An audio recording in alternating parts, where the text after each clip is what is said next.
pull in a couple of ideas that are not necessarily written in Luke's Gospel, but are familiar enough to us that we'll pull in from John's Gospel. But we're going to read Luke 24, verses 1 to 12, thinking about the empty promises of Jesus. Luke 24, 1 to 12, we read, "But on the first day of the week, at early dawn, they went to the tomb, taking the spices they had prepared. And they found the stone rolled away from the tomb. But when they went in, they did not find the body of the Lord Jesus. While they were perplexed about this, behold, two men stood by them in dazzling apparel. And as they were frightened and bowed their faces to the ground, the men said to them, 'Why do you seek the living among the dead? He is not here, but has risen. Remember how he told you while he was still in Galilee, that the Son of Man must be delivered into the hands of sinful men and be crucified, and on the third day rise.' And they remembered his words, and returning from the tomb, they told all these things to the 11 and to all the rest. Now it was Mary Magdalene and Joanna and Mary the mother of James and the other women with them who told these things to the apostles. But these words seemed to them an idle tale, and they did not believe them. But Peter rose and ran to the tomb. Stooping and looking in, he saw the linen cloths by themselves, and he went home marveling at what had happened." Let's pray together. God, again, each time we gather in this place, it is always Easter. We gather today around this familiar text of the telling of the resurrection, and we attempt to get our mind into the mindset of those who witnessed it for the very first time. We attempt to recognize how all of human history has been altered by the singular event of the resurrection of Jesus Christ. So I pray this morning, God, that as we reflect together for these moments in this place, that you would challenge us to be open and receptive, perhaps in ways that we have not been before. And that we would receive and respond to the truth of the resurrection and its power in our lives even today. May these promises take root in our spirit and move us to greater obedience and lives that honor Jesus Christ as we offer this prayer in his name. Amen. We think about that term, empty promises. And there are plenty of those going around in the world today, are there not? We live in a world where we are promised all kinds of things from all different angles. The world loves to offer us promises. The motto, right? Sounds too good to be true. It probably is. In fact, you could just about take that one to the bank. But the world gives us promises from every angle. Politicians love to tell us what they think we want to hear. And we like it. Every 2 years or 4 years, it seems like we have an election. Being a polling place here at the church, it seems like we have an election every 6 months or so. It just seems like they just come one after the other. We just had one a couple of weeks ago here in the municipal elections, the consolidated election. But politicians love to tell us what they think we want to hear, and we fall for it. And then they get in office and they forget all about the promises they made most of the time, and they don't follow through. And so those are the very definition of empty promises. Celebrities make all kinds of promises. Usually it's the celebrity endorsements on a product, or the celebrities trying to tell us, well, if you're smart, you'll do this, and you'll benefit from this way. And oftentimes, celebrities and politicians are kind of tied in together. Honestly, in terms of political races, I don't really care what Hollywood thinks. I'd rather think for myself and determine for myself what the right choice is. But now we seem to turn to celebrities as a place for promises, and they're often empty. Business, invest your money with us, and we'll make it multiply, and you'll be rich in your retirement years. you'll be rich next week, or whatever the promise is. Again, empty promises that come at us from every angle. Telemarketers, oh boy, and they call, now they spook the local phone number, right? So you're thinking, oh, it's somebody that knows me, and so you answer it anyway, and then it's somebody who's trying to sell you some antivirus protection, or telling you that your computer's been hacked, or they're calling about your credit card, or whatever else. Empty promises everywhere you turn. Family members sometimes can do that as well. Maybe even with the best of intentions, right? I promise I'll be there with you every step of the way, no matter what. And then things fall apart, or things get busy, or things get crazy, and those promises are something that we find it difficult, if not impossible, to follow through on. And so those kind of things happen. Or, you know, you make that promise to your kid, I'm going to be there for your game, or for whatever, and then it turns out to be an empty promise. And many of us have experienced that in terms of family members. Employers, another one. You know, come work for us, and we'll take care of you. And then nothing matches up with what they said initially, or maybe you're promised a promotion and it doesn't come through. Somebody else gets it ahead of you, whatever else. Those kind of things. Empty promises. So when we say that word, somebody makes you a promise, in this world, we kind of take it with a grain of salt, right? And we don't think of it as gospel, as it were. And so when God makes promises, when the promises of Christ are considered, we view them in light of the way that we perceive the promises of the world, and they become, we lower our standards.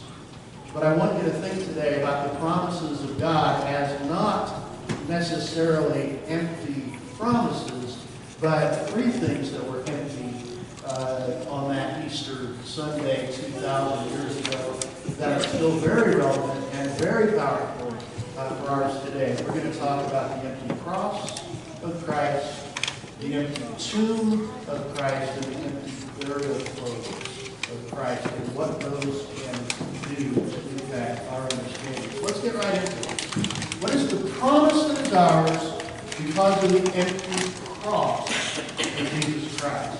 We, decided to wrap some linen around it, white today, it was black on Thursday, and purple last week on Palm Sunday. It's about as liturgical as we get in the Baptist church, but reminding us last Sunday of the royalty of Christ, that triumphal entry into the city of Jerusalem, of the black on Maundy Thursday for the abandonment of Christ, the darkness and the abandonment that he felt, and today white because everything is clean because of the shed blood of Jesus Christ.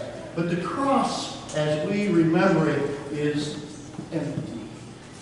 There is no corpse hanging there. There is only an empty cross. There were 3 crosses on the outskirts of the city of Jerusalem in that year, 33 AD. People were there primarily concerned about the middle one, because that's where Jesus hung and died for the sins of all humankind. That cross is empty.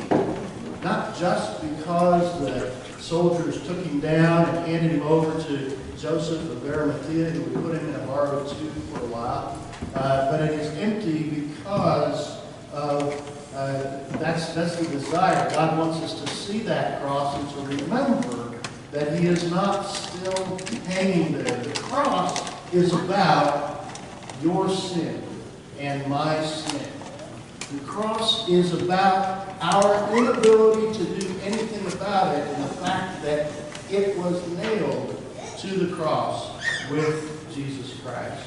He felt the abandonment of God. He felt the turning away of God. He felt the loss of favor. In fact, Jesus even said on the cross, my God, why have you forsaken me?" Because God couldn't bear to look on the ugliness of sin. See, God is holy and righteous and utterly pure. and as such is not able to be in the presence of sin. Sin cannot survive in the presence of God. But because of the death of Christ on Calvary's cross, it is about our inability. You and I can't make ourselves righteous. Only Jesus Christ can do that. And when he went to the cross, our sins were nailed there with him, as if the nails were counted by our own actions. And we need to own that. We need to realize that that is in fact what has taken place. But the cross is not about Jesus' crucifixion necessarily. It is about the need for that crucifixion. It is about our sin. That's what the cross is about. When you look at the cross, and we gild it with gold and light it from behind and hang a linen cloth on it and kind of pretty it up, but it's an ugly thing.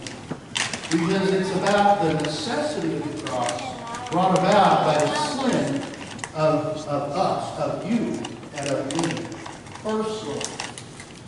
The cross is about the very real consequences of our failure. The cross is about the death, the sacrifice, the atonement that needed to take place because of our failure, because of our sin.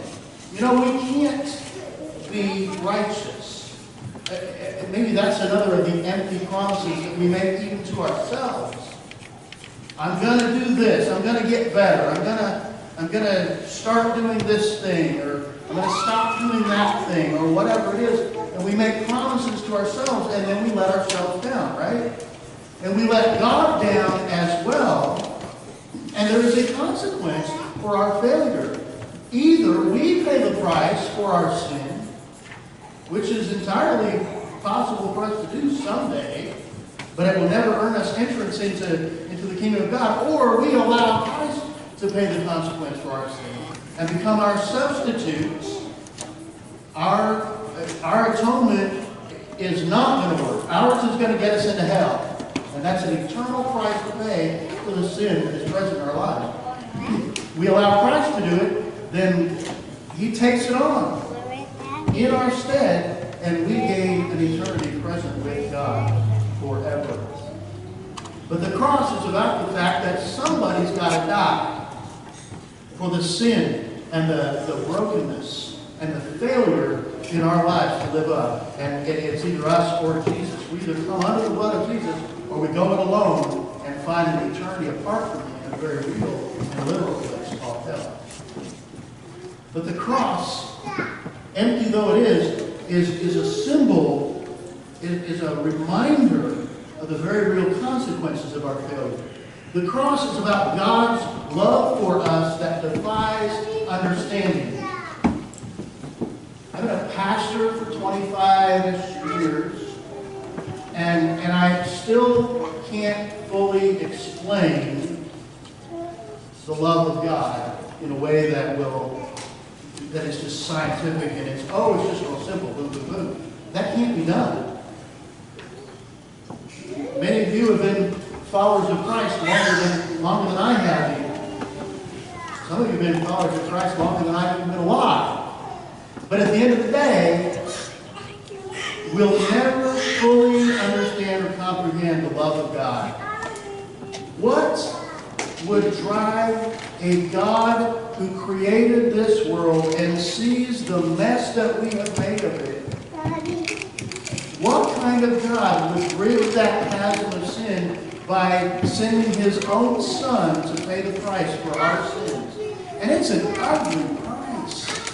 Beaten, scourged, shedding of blood, flesh ripped from bone, sinew separated, agonizing death, asphyxiation as he hung on the cross on Friday. What kind of God would do that? Why would he be willing to do that for you and for me?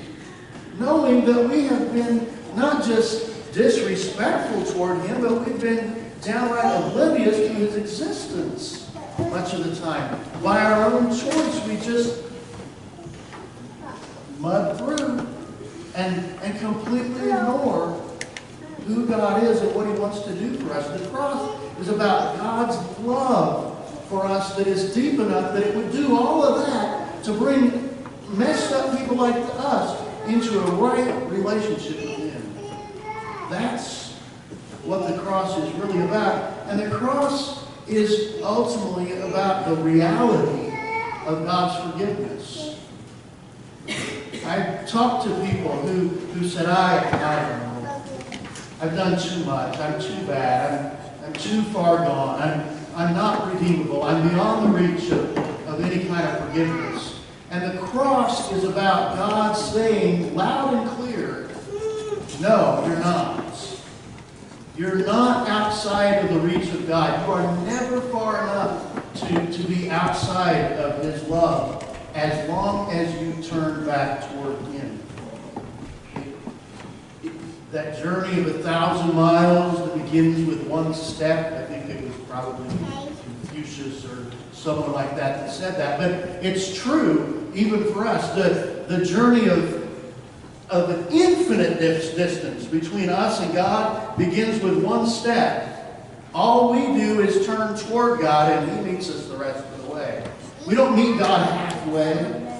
We don't do anything. We don't contribute anything to our salvation. It's been said, and I can't remember who it was, so the only thing that I contribute to my salvation is a whole bunch of sin. God contributes everything to my salvation. My salvation is not possible by my own brilliance or skill set or talent or even sacrifices that I can make. My forgiveness is made possible because of the cross of Jesus Christ. The Apostle Paul said, if I proclaim nothing else, let it be Jesus Christ and Him crucified. The cross brings that kind of promise into our life. The promise of the empty tomb. That's what we're here to celebrate on Easter. I mentioned this last week, and I know I mentioned it Thursday night, so I mentioned it again this morning. We get excited about Easter. It's kind of the Super Bowl Sunday for preachers, you know. It's the big game. Because it is. It's the cornerstone of the Christian faith. But it's the icing on the cake. It's really it's important, and it's certainly one of the linchpin of Christian faith. But you know, the victory, the price was paid on Friday, and I've argued many times that the determination of Christ on Thursday of Holy Week, on Maundy Thursday, when He set His face in resolve toward heaven, saying, I don't want to do this, but because I know it's the plan, I submit to it. And when He submitted Himself fully to the plan that He knew was in place, that's where victory began to take place. And then certainly at the shed blood of Christ on Friday, and then even in the abandonment of the tomb on Saturday. But on Easter, we see this victory, sort of the icing on the cake, the big pinnacle event when death was defeated before Sunday morning. But it was revealed to the world. It was revealed to all those witnesses. It was revealed to those women who went to the tomb. It was revealed to the disciples who, depending on which gospel you read, either went as a group or raced each other to the tomb. I kind of prefer John's telling of that. And they kind of raced each other to the tomb. And John, without saying his own name, says, Peter was there, but the other disciple got there first. You know, it's like a competition to see who got there first. But there's the promise of the empty tomb. First of all, it's about victory. The empty tomb is a promise that there is victory in Jesus Christ. The empty tomb is about a whole lot of things that we lose sight of in our day-to-day existence. Because we take this and we turn it into lists. If you're going to be a follower of Jesus Christ, you've got to do these things, you've got to not do these things. And you know what's on those lists, right? The empty tomb says, your victory is not secured by your being strong enough to defeat death, because you're not.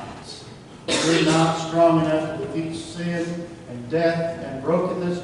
The empty tomb of Jesus is about his ability to defeat it once and for all. It's about that kind of victory. The empty tomb is about death losing its grip on Jesus. Do you suppose for a moment,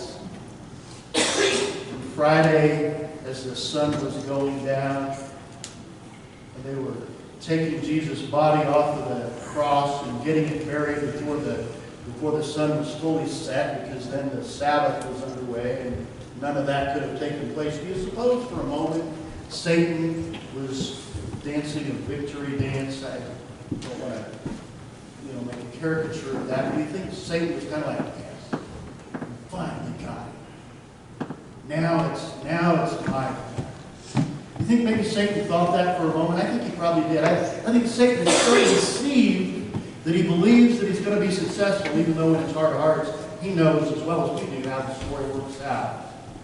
But I think for a moment there appeared to be victory, and the empty tomb of Easter Sunday morning is about death losing its grip entirely on Jesus, and about Satan being beaten once and for all in submission. The empty tomb is about our death not having the final say. That's even better yet. Because he lives, so then too shall we live. The empty tomb is about the fact that as we place our hope and trust in Jesus Christ, that we are partners with him in life, in rising victorious over death. Though the body may die, the spirit lives on. Though we are wasting away outwardly, inwardly, we are being made new. It's always about new life. And so, 13 years ago today, my mom died. 13 years ago today, and I remember it like it was yesterday. I remember driving home from the hospital thinking, it was sad, of course, saying goodbye to this woman who gave me life and tried to take it away from me a time or two, but taught me so much and nurtured me in the faith and set me on a certain path that I've mostly stayed true to. But at the same time, it's about death didn't win, in her case even. I think I've said it 1,000 times. When a person is a person of faith, though we die in the body, we really haven't died. We really begin to live in that moment. And we understand life in a way that we never have when we live in this mortal existence. So the empty tomb of Jesus is about our death not having the final say either. I'm going to die someday, most likely. I mean, that's kind of the plan. But I don't want it to be tomorrow. But when it happens, it's not the end. It's really only the beginning of a far greater plan that God has for us. And the empty tomb is about the truth of our salvation through Christ's victory over death. Yes, the penal substitutionary atonements that you've heard me mention, I'm sure most of you many, many times, is absolutely central to the faith. Without Jesus Christ dying in my place as my substitute, I could not have salvation. And because he was resurrected from the dead and promised that to any who place their hope and trust in him, then we too will share in that victory over death. We are saved. Being saved, we are in process, and one day we will be completely out of harm's way. Again, we don't have a better term for it, and so I understand when somebody says, oh, I'm saved. I get it. I understand what they're saying. What I prefer to understand it in this way, and it's just my little thing, if you're in a burning building, and the place is burning down around you, and you can see the door, you cannot yet say you are saved, right? Because you're still in the inferno. When you get out the door, then you can say, I'm saved, I'm no longer in danger. So as long as we live in this world, we're not quite saved yet. We're still, Satan's got his sights set on us. He's still throwing the flaming arrows. He's still moving toward us. He's still trying to stir up the muck and the mire of our life. He's still trying to entangle us in sin, and sometimes he's successful. So we are not yet saved. We are being saved, and we are moving toward righteousness. We are moving toward Christ-likeness through the victory that Christ enjoyed over death. Our salvation, though, is secure. So we will be saved as we trust in Christ. We will be saved as we trust in Christ, but we're still going to be under attack. That's why when the good Christian person, and there really should be no other kind, I said, when people say, oh, I know him, he's a good Christian. Well, good, because I don't know many bad Christians. I mean, if you're a Christian, you're on the right path, you're moving in the right direction, you're still going to be making mistakes, you're still going to be scarred by sin. But at the end of the day, that's what means the good Christian can go through life, if we're doing it right, confident, sure of our salvation, knowing that we will persist until the end. And we will be saved. We can take that to the bank. You can know it. And it is irrevocable. You will persevere. Once saved, always saved. Pick your label. Baptists and Reformed folks all talk about the same thing, use different words and don't agree with each other, but they're saying the exact same thing. You are either once saved, always saved, or you will persevere to the end. It's the same end result. You are moving toward Jesus, not because you're so brilliant or powerful, but because Jesus rose from the empty tomb. And those empty burial clothes, I just want to think about those things for a few moments today. When they went in, there was nobody. Nobody there. Just some linen laying on a carved out platform shelf in a cave-like tomb. And a couple of angels, or an angel, again, depending on which gospel you're reading.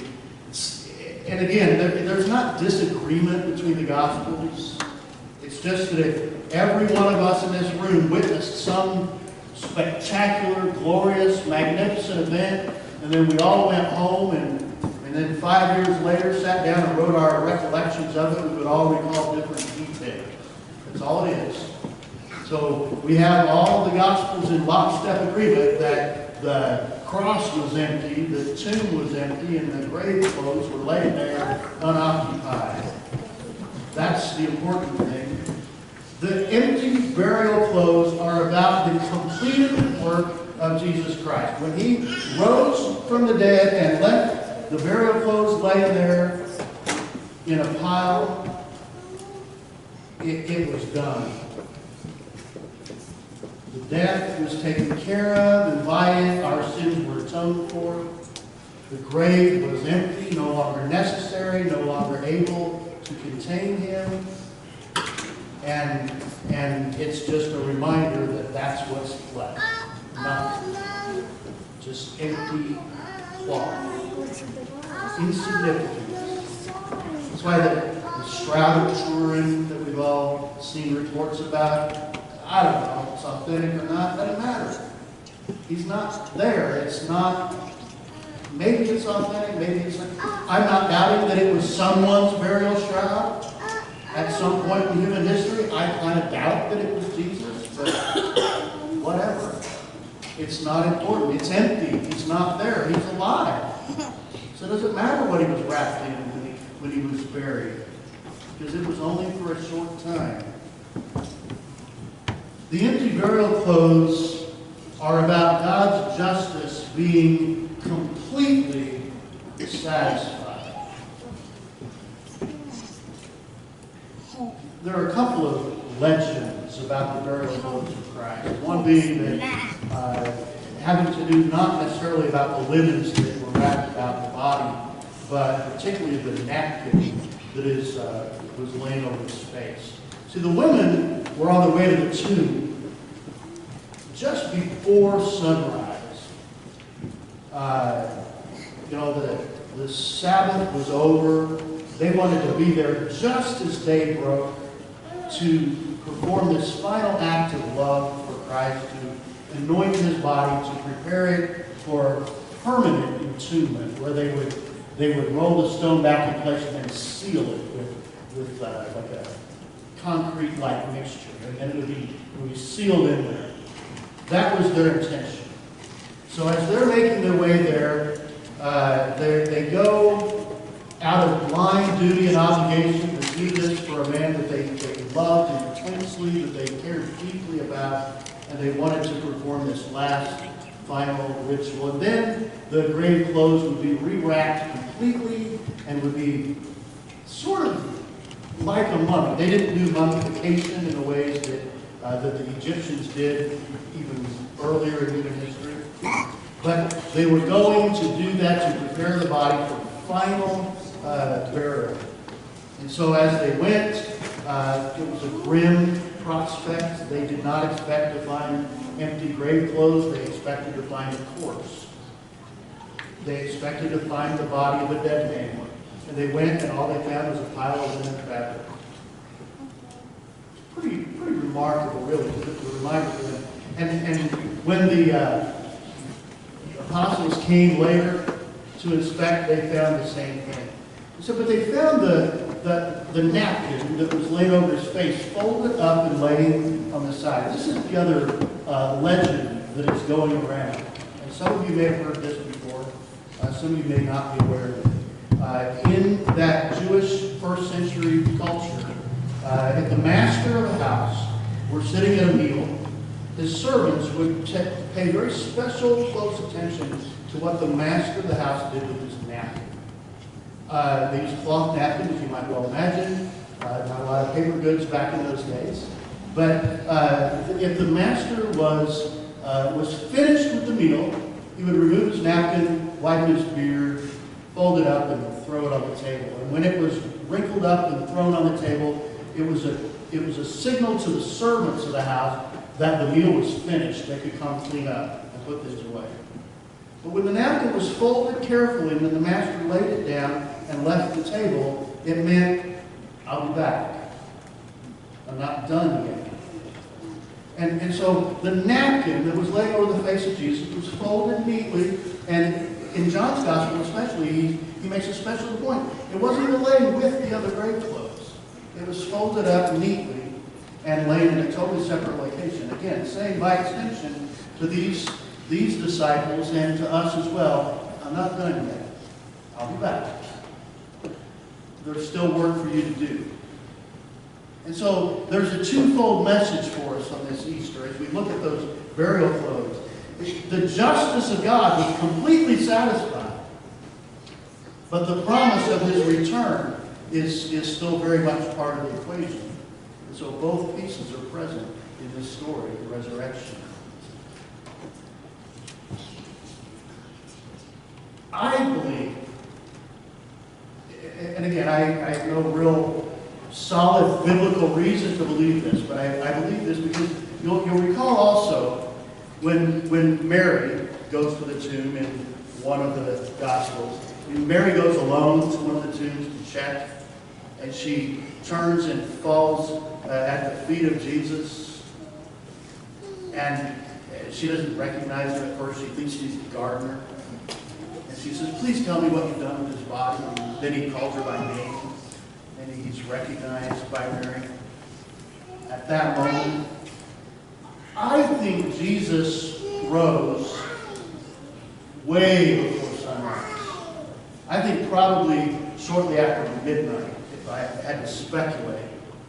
And I think Jesus, the man, maybe went down to the stream and tidied up a bit, and then just waited, knowing, because he was fully God, that in a few short hours, the women were going to come to the tomb, and he was trying to figure out how he was going to reveal himself to them. I think Jesus, the man, literally sat there on the slab in the tomb, in the cool air, waiting patiently for the time to pass, in eager anticipation, knowing he was going going to be able to reveal to them what had taken place. He was maybe even a bit giddy with excitement and anticipation of knowing now they're going to get it.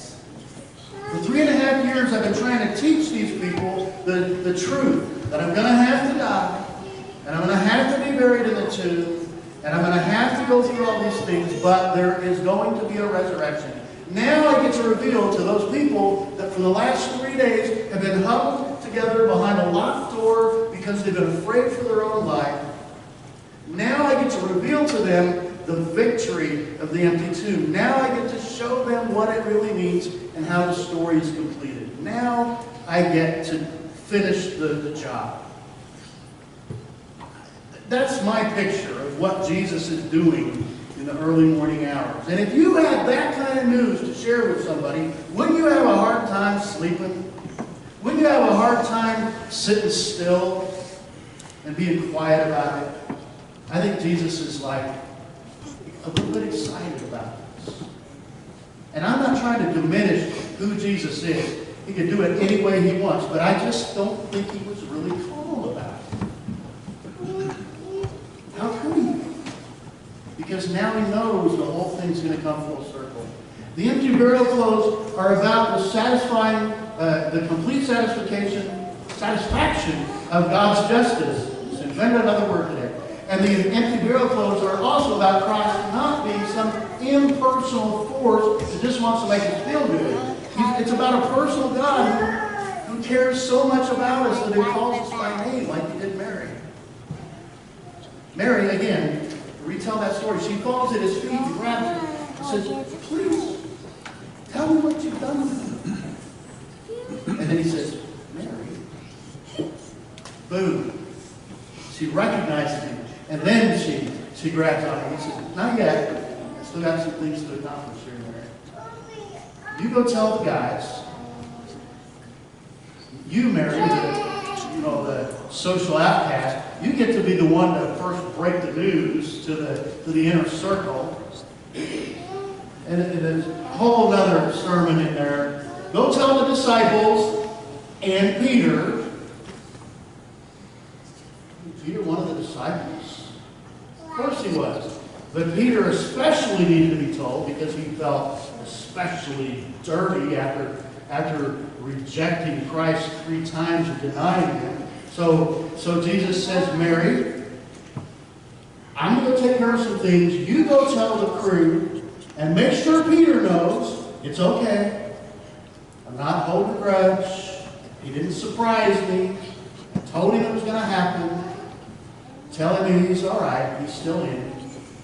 And then tell him I'll meet him. I'll meet him back there."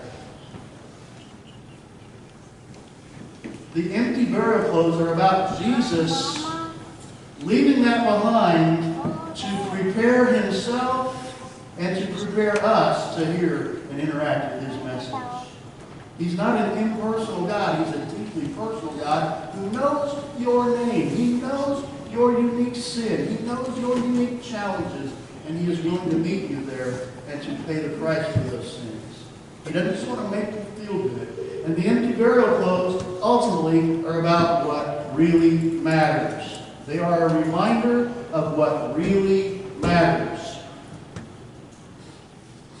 When you're a 16, 17, 18-year-old kid, some of you are there, you have a whole set of things that you think of as really, really important. Like, gotta have a love life. I gotta have somebody on my arm to give my life significance. I gotta have my driver's license. I gotta be able to vote. I gotta, there's certain things that we mark our journey by. And we think that's all that's going to matter. Then you get further along in life and you think, I don't think those things were as important as I did when I was that age.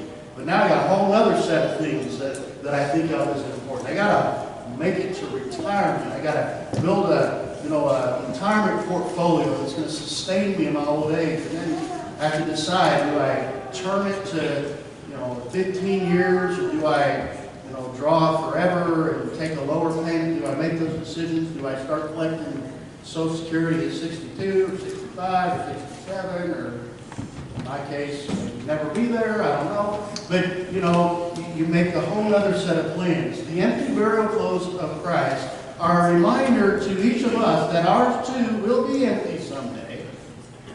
And what really matters is not what we do in this world, as much as society may try to tell us otherwise. What really matters is what we do with Jesus, because we will be eternally present with Him if we trust in Him. And we will be eternally separated from Him in hell if we do not develop that relationship with Him. That is the bottom line. It is one or the other. The promise that God makes is giving us what we ask for.